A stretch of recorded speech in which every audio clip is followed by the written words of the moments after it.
Liberando su potencial.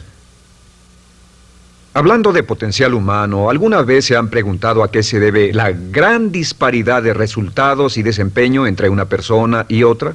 Una persona que percibe $250,000 anuales no es 10 veces más astuta ni mejor que una persona que percibe $25,000 anuales. ¿Por qué la diferencia de 10 veces sus ingresos? Y si tomamos a una persona que percibe $2,5 millones al año, ¿será esa persona 100 veces mejor, más astuta que la persona que gana $250,000? Imposible.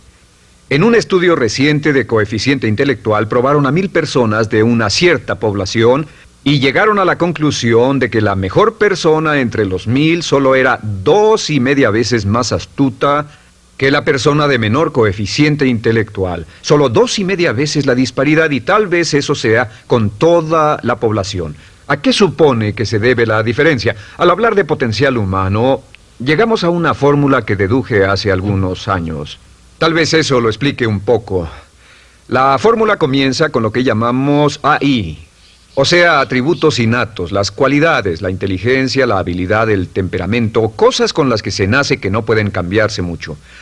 Además de los atributos adquiridos.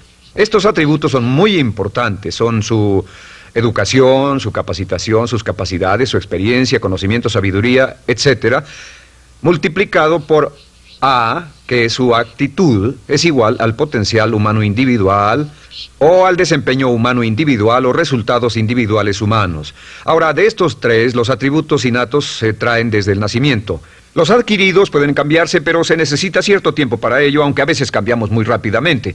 Cierta información valiosa puede cambiar dramáticamente su eficacia, pero las actitudes pueden aumentarse o disminuirse dramáticamente en segundos. Cada vez que mejoramos nuestra actitud, multiplicamos todas nuestras capacidades. Una actitud ha sido llamada acertadamente el lenguaje más importante del ser humano, la palabra más importante del idioma en el humano. Todo lo que hacemos en la vida, según un estudio en Harvard entre estudiantes ejecutivos, será en un 85% de actitudes. Un 85% de su éxito estará determinado por su actitud. Eso significa que está determinado por cuán positivo o cuánta actitud mental positiva se tenga. Las personas con actitudes mentales positivas tienden a avanzar más rápidamente, se mueven hacia la cima en organizaciones valiosas, ganan más dinero, sacan más satisfacción de la vida. Una actitud mental positiva no significa que baile por las calles y arroje flores. Solo significa que tome una actitud constructiva en general o se aproxime hacia su trabajo, su vida, sus problemas, relaciones, etc. Según el informe Cox de las empresas americanas, según la revista Success, un 85% o más de todo lo que se logra se debe a la actitud. Y la pregunta es, ¿de dónde vienen las actitudes? Las actitudes vienen de las expectativas. Muy simple, ya hablamos de eso. Y una forma muy poderosa de mejorar su actitud instantáneamente es decir, aunque no lo crea, pienso que algo maravilloso va a ocurrirme hoy. Como dijimos antes, nuestras expectativas sobre los desenlaces determinan nuestra actitud. Si espera que las cosas salgan bien, tendrá una actitud positiva. Si espera que salgan mal, tendrá una actitud negativa. Y lo maravilloso es que podemos fabricar nuestras expectativas. Podemos esperar lo que deseamos. Podemos esperar cosas buenas, cosas malas, y no nos decepcionaremos. ¿De dónde surgen nuestras expectativas? Nuestras expectativas surgen de nuestras creencias y de nuestros valores. Son el centro de los factores motivacionales de nuestra personalidad, nuestras creencias. Y esto nos conduce a un entendimiento del potencial humano. Significa básicamente que nuestra actitud es una expresión externa de lo que está ocurriendo internamente. Y esto es consistente con las leyes mentales. Con respecto a las creencias, cada uno de nosotros tiene muchas creencias en el fondo que los psicólogos llaman los conceptos propios. El concepto propio, o su descubrimiento, es considerado por muchos como el logro único y más importante para comprender el desempeño humano en el siglo XX. Yo estoy de acuerdo. El concepto propio es como, si queremos usar una analogía militar, el centro de mando. O si queremos usar una analogía técnica, es el programa central de su computadora básica.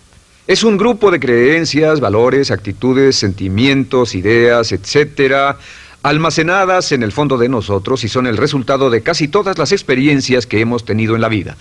Y algunos investigadores dicen que el concepto propio comienza a formarse aún antes del nacimiento, pero el concepto propio, una vez colocado, Precede, predice y determina sus niveles de eficacia y desempeño en todas las áreas de nuestra vida. El concepto propio se convierte en el centro de mando o el programa maestro. El concepto propio de este grupo de creencias determina lo que dirá, lo que hará, cómo actuará, cómo se siente y reacciona, etc. ¿Qué significa esto? Significa que todas las mejoras en su vida externa, todos los cambios en su realidad comienzan con un cambio en su concepto propio.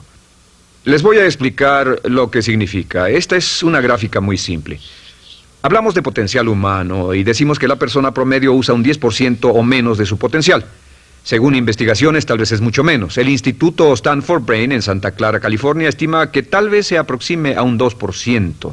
Seremos generosos y diremos que la persona promedio usa un 10%. Significa que en los mejores casos, la mayoría, como usted o yo, no usamos un 90% de nuestro potencial. Uno de los mejores filósofos, Oliver Wendell Holmes, dice que la tragedia de la persona promedio es que llegan a la tumba con su música aún por dentro. Aún están funcionando con mucho menos de su potencial total. Y esto es el potencial humano. Sabemos que existe una relación directa entre el potencial humano y el concepto propio.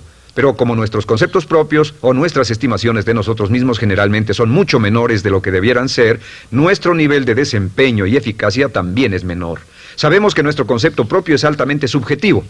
¿Qué significa esto? Significa que el concepto propio, lo que pensamos que es cierto sobre nosotros mismos, no está basado en la realidad, está basado en información que hemos tomado y aceptado como cierto, hasta el grado en que creemos lo que sea de nosotros mismos y se vuelve cierto para nosotros porque actuamos de una forma consistente con ello. Algunas personas que leen sus horóscopos y creen en horóscopos predicen su futuro. Hay algunas personas que toman la crítica y las opiniones de otros a quienes ni siquiera respetan y hacen suyas esas ideas, dando un resultado muy negativo. Lo que piense, lo que acepte como cierto, se vuelve cierto para usted. También sabemos que como adultos tenemos una variedad de conceptos propios. Tenemos un concepto propio de cómo vestirnos, cuánto pesamos, lo que comemos, lo bien que podemos hablar en público, qué tipo de padres somos, qué tipo de hijos somos con nuestros padres, qué tipo de esposo o esposa somos, qué tipo de amante, de conductor. Lo interesante de manejar es que todos los hombres tienen un concepto muy positivo con respecto a esto. Las mujeres no entienden esto, pero los hombres nacen con un genio inherente para manejar. Todos los hombres son choferes excelentes. Si no lo creen, todo lo que tienen que hacer las mujeres que están viendo esto es pensar en la última vez que trataron de corregir la forma de conducir de un hombre y recordarán que no obtuvieron buenas respuestas. ¿Cómo respondemos ante alguien que desafía nuestro concepto propio, sugiriendo que no somos las personas que pensamos ser? Estamos a la defensiva, nos enfadamos, nos irritamos, es difícil que nos traten. Tenemos un concepto propio de lo creativos que somos, lo inteligentes, lo rápido que leemos, lo bueno que somos en los deportes, y si practicamos una gran variedad de ellos, tenemos un concepto propio para cada uno de ellos. Tenemos un concepto propio de lo bien que cocinamos, de lo bien que educamos a nuestros hijos, de lo bien que limpiamos nuestra casa, los autos que manejamos, etc. Y también de lo que valemos por lo que ganamos. Es muy interesante saber que nunca ganamos más del 10% de nuestro concepto propio en ingresos. Nuestro concepto propio determina nuestro nivel de ingresos. Este nivel de concepto propio se llama zona de confort. Y aunque querramos más dinero, veremos que la tendencia humana natural de todas las actitudes es luchar por lograr entrar a la zona de confort y luego quedarnos ahí. Si ganamos un 10% por encima de nuestro concepto propio de ingresos, tendremos una necesidad imperante de deshacernos de ese dinero. Lo donaremos, lo gastaremos en forma extravagante y hasta lo perderemos si recibimos demasiado. Las personas que ganan la lotería siempre están quebradas a los 2 o 3 años. Queman el dinero porque ese dinero está más allá de su concepto propio. Si gana 10% o menos de su nivel de concepto propio, se descubrirá luchando, trabajará más duro, más tiempo, pensará en forma más creativa, buscará diferentes formas para aumentar sus ingresos o sus segundos ingresos. La única forma de mejorar cualquier parte de su vida, incluyendo sus ingresos, es aumentando el nivel del concepto propio de sus ingresos, comenzando a pensar en usted como si estuviera ganando más dinero. Si quiere bajar de peso, la única forma en que podrá lograrlo es pensando en que está delgado. Piense en usted mismo como una persona más delgada. Si quiere volverse una persona más popular, más amorosa, más feliz o más sana, comience a pensar una y otra vez en esas cosas hasta que se vuelvan parte de su nuevo concepto propio. Hablaremos de eso más adelante. Es una parte esencial de la programación de su mente hacia el éxito. Su concepto propio global está determinado por el promedio de sus conceptos propios en las áreas que considere importantes. Ahora, su concepto propio está formado de 3 partes críticas. La primera parte del concepto propio es el ideal propio. El ideal propio es la persona que más desearía ser, es su idea de lo que constituye un ganador, es su visión ideal de lo mejor que puede ser usted. Nada más, una de las cosas que sabemos de las personas con éxito es que las personas con éxito tienen ideales propios muy claros, ideales claros de quién quieren ser en el futuro. Las que no tienen éxito tienen ideales muy vagos. El número 2 es la autoimagen. La autoimagen es como un retrato de cómo se ve a sí mismo y lo que piensa de sí mismo. La autoimagen es el espejo interno, es como se percibe a sí mismo ahora en su desempeño actual, en forma cotidiana. La tercera parte es su autoestima. Su autoestima es cómo se siente consigo mismo. Cómo se siente consigo mismo es la fuerza motriz, el motor, la fuerza poderosa dentro de su subconsciente. Es la fuerza de energía dentro de su concepto propio y determina casi todo lo que le pasa. La mejor definición de autoestima es cuánto se agrada a sí mismo. Cuánto se agrada a sí mismo como esposo, cuánto se agrada a sí mismo como empleado, cuánto se agrada a sí mismo como jefe, como inversionista, como orador profesional, como atleta, etcétera. Según se agrade a sí mismo, su nivel de autoestima, su sentimiento emocional global respecto a cualquier área de su vida, determina su desempeño y su eficacia en dicha área. Lo sorprendente es que se convierte en lo que piensa, su concepto propio es maleable, su autoestima puede formarse repitiendo una y otra vez, me agrada mi persona, me agrada mi persona, me agrada mi persona.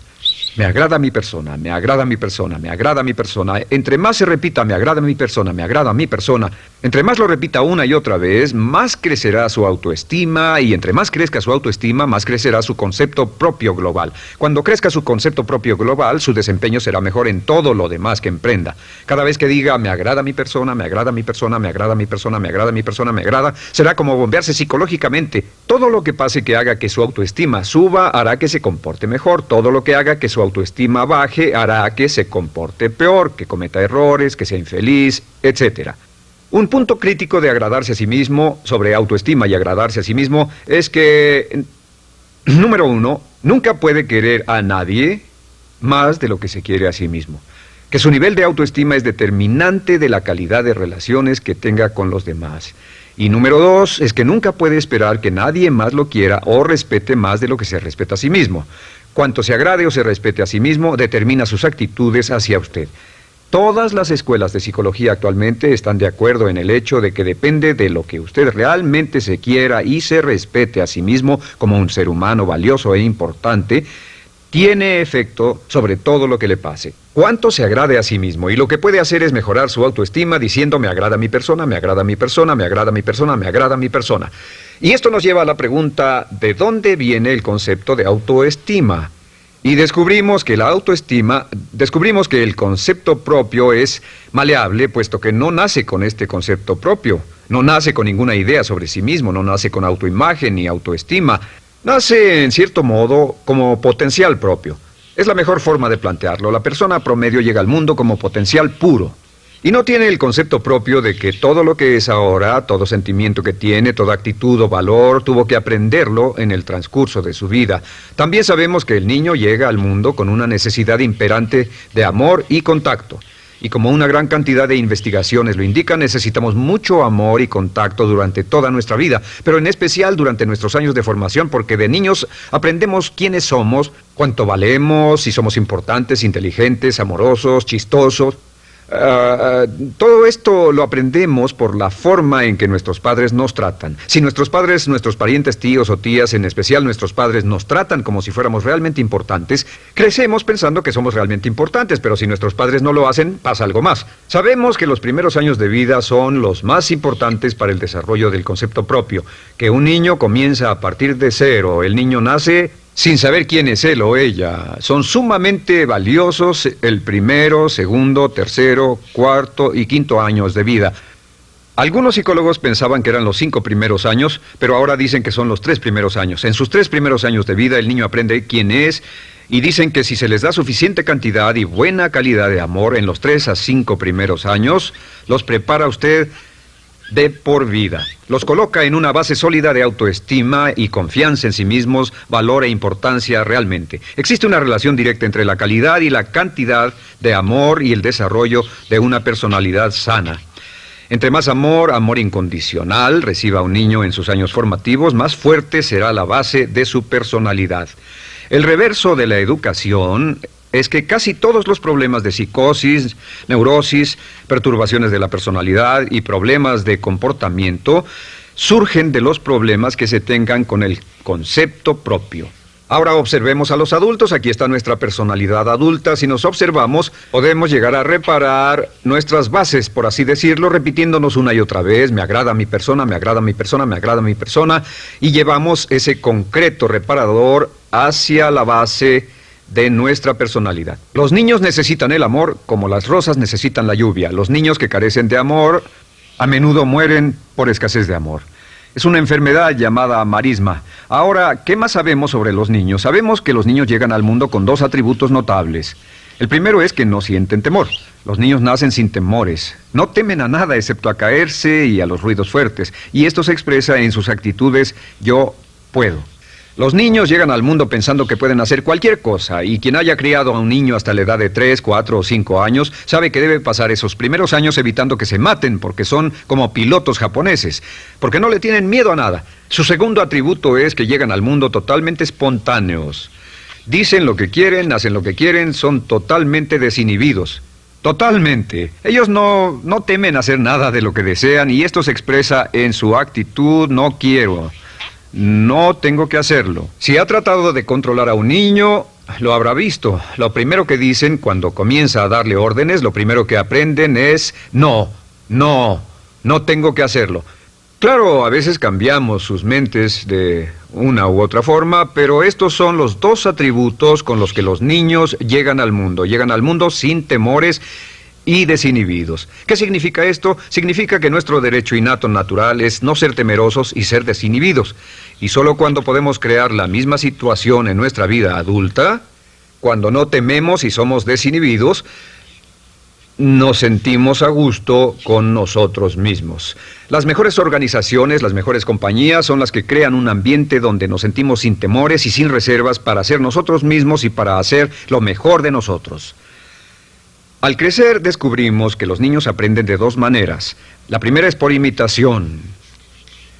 Imitan a uno o a ambos padres, en especial al padre dominante.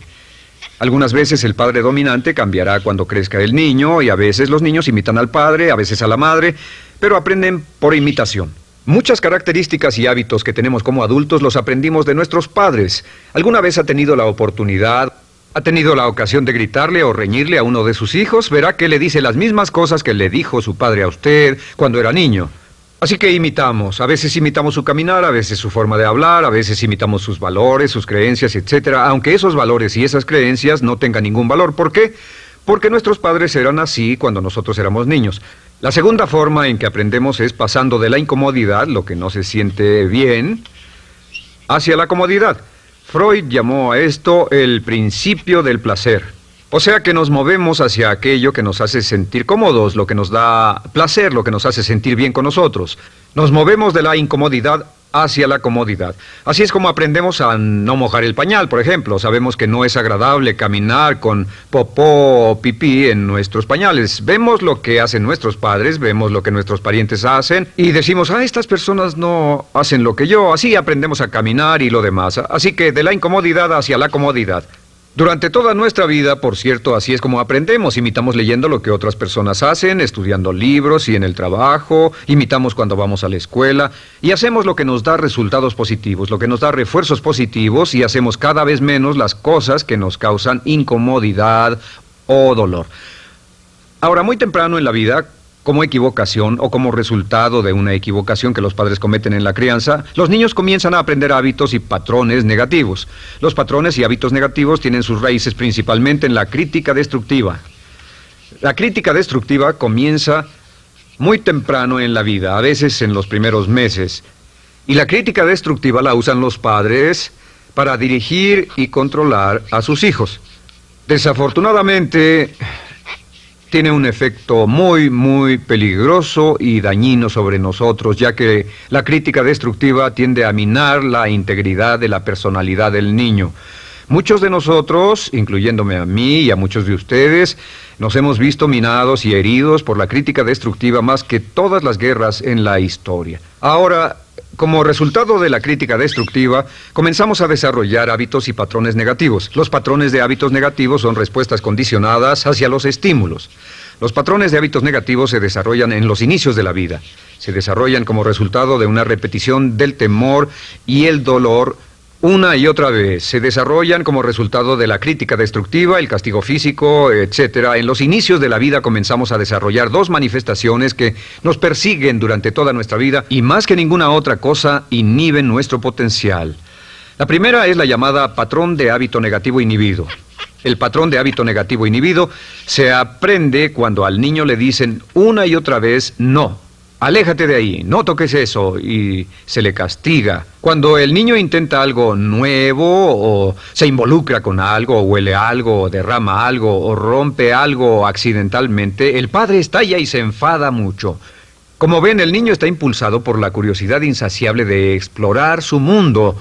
Y lo que pasa es que cuando lo explora o se interesa y echa a perder algo, si el padre reacciona golpeando al niño, el niño comienza a pensar cada vez que intento algo nuevo, cada vez que intento algo diferente, cada vez que voy más allá de mis límites, cada vez que me salgo de mi zona de comodidad, cada vez que no juego sanamente, me golpean, me castigan, me lastiman, me envían a mi alcoba y me siento mal. Y muy pronto el niño desarrolla el sentimiento de no puedo, no puedo. No puedo. Cada vez que trato algo diferente, me castigan. No puedo, no puedo, no puedo. Es como la respuesta de Pavlov. Pavlov sonaba la campana y le daba de comer a un perro, y el perro salivaba y Pavlov alimentaba al perro. Mientras sonaba la campana, el perro salivaba y siguió haciendo eso, y después Pavlov solo sonaba la campana y el perro salivaba. Lo que pasa en la vida adulta es que esto crea lo que llamamos temor al fracaso. El temor al fracaso es una respuesta condicionada a un proceso de crítica destructiva que ocurre en los primeros 5 o 6 años de la vida.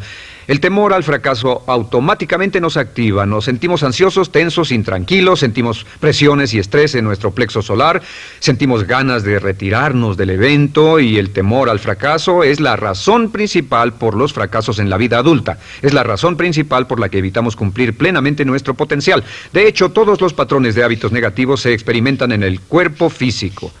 Puedes saber cuál es un patrón de hábito negativo porque se siente en el cuerpo físico, precisamente. El patrón de hábito negativo inhibido, el temor al fracaso, el no puedo, ocurre primero que todo en el plexo solar. ¿Ha tenido la ocasión donde debe hablar frente a un grupo, debe ir a una revisión de su desempeño o debe hacer una llamada determinante? Primero su plexo solar se aprieta. Si el temor continúa, su respiración se acelera. Su corazón comienza a latir apresuradamente, su frecuencia respiratoria aumenta y le duele la cabeza como migraña en la parte frontal, su garganta se le cierra y no puede hablar y se le seca la boca por completo, y como se pone tan tenso y asustado, va corriendo al baño. Estas son todas las manifestaciones. No hay peligro físico, pero sí peligro psicológico, una respuesta condicionada. Cuando sentimos estas cosas, la tendencia es retirarse de la situación que las ocasiona, y es la razón por la que no logramos mucho si retrocedemos. Es muy importante. El segundo patrón de hábitos negativos es el compulsivo. El patrón de hábito negativo compulsivo se aprende cuando a los niños se les dice una y otra vez: más vale que lo hagas. Si no lo haces, tendrás problemas o me las pagarás. A los niños se les convierte en recipientes del amor condicionado. Los padres no intentan hacer esto, pero lo que hacen es sugerirle al niño: no te amo, por lo tanto no estás a salvo, a menos y hasta que hagas lo que yo quiero. El niño crece sintiendo: tengo que hacer lo que quiera mi mamá. Debo complacerla, debo complacer a papá, debo complacer a los demás, debo complacer a mis parientes, y a veces debo complacer a mis semejantes, debo complacer a mis maestros, debo complacer a todo el mundo, y crecen con esto: debo. No puedo hacer lo que quiero hacer, debo hacer lo que complace a las demás personas. Este patrón de hábito negativo muy temprano en la vida se traduce en el temor al rechazo. El temor al rechazo lo experimentan los hombres como adultos como un comportamiento tipo A. Hablaremos del comportamiento tipo A posteriormente. El comportamiento tipo A es una necesidad compulsiva o excesivamente compulsiva de complacer de algún modo a alguien sin normas de comportamiento, prácticamente sin pensarlo. El temor al rechazo nos impulsa, nos hace muy sensibles a las necesidades de los demás. Hacemos cosas que otras personas quieren, no hacemos lo que nosotros queremos. Siempre estamos tratando de complacer a los demás. Tenemos preocupaciones o nos importan las opiniones, sentimientos y actitudes de otros hasta el punto donde ocultamos nuestras necesidades. El temor al rechazo se siente en la columna del cuerpo. Se divide el cuerpo a la mitad y se siente hacia abajo en la mitad posterior del cuerpo. El primer lugar donde comienza a sentirse el temor al rechazo es generalmente en los hombros y el cuello. Nos sentimos entumidos, duros, tensos. Cuando tenemos mucho que hacer sentiremos un estrés tremendo en la columna. Los músculos se estiran en la parte posterior. A veces se manifestará como flebitis y venas varicosas y a menudo nos darán dolores de cabeza en la parte posterior de esta porque las arterias carótidas que llevan la sangre hasta la cabeza, los músculos a su alrededor se contraen y la cantidad de sangre que fluye hacia la cabeza fluye más lentamente y se siente un terrible dolor de cabeza en la parte posterior. Estos dos temores, los patrones de hábitos negativos compulsivos, el compulsivo y el inhibitorio, son resultado de la crítica destructiva, el gran destructor de la personalidad que nos persigue durante toda la vida. Y lo maravilloso de todo esto es que como son patrones de hábitos aprendidos, podemos olvidarlos. Podemos acabar con el temor al fracaso que nos detiene. Podemos acabar con el temor al rechazo que hace que hagamos cosas que complacen a los demás en vez de complacernos a nosotros, trabajando con nuestra propia autoestima. Porque existe una relación inversa entre la autoestima y el patrón de hábitos negativos. Porque entre más se agrade a sí mismo, menos teme al fracaso.